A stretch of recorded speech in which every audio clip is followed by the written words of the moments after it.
Samantala mga kabrigada, Cambodian Prime Minister at Pangulong Marcos nagpulong ngayong araw.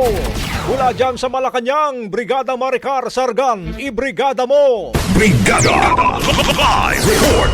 Kasalukuyang isinasagawa ang bilateral meeting sa pagitan ni Cambodian Prime Minister Samdech Moha Borvor Tepadi Han Manet at Pangulong Ferdinand Marcos Jr. sa loob ng palasyo ng Malacanang.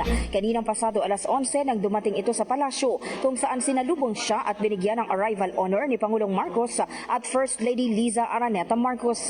Ilan sa inaasang mapag-uusapan ng dalawang leader ang pagpapalakas ng kooperasyon sa iba't ibang larangan, kabilang ang paglaban sa transnational crimes, defense, trade, tourism at maging ang regional at multilateral cooperation. Ang anumang mapagkakasunduan ng dalawa ay sabay nilang ipipresenta sa joint press conference. Samantala, nasa bansa ang punong ministro ng Cambodia para sa 2 araw nitong state visit. Ito rin ang kauna-unahang pagkakataon na nagtungo si Han Manet sa Pilipinas, kasunod na rin ang naging imbitasyon sa kanya ni Pangulong Marcos. Kasama ng Prime Minister ang kanyang may bahay na si Pic Kanmuni, Deputy Prime Minister and Minister of Foreign Affairs and International Cooperation na si Prak Sokhon at ang kanilang business delegation.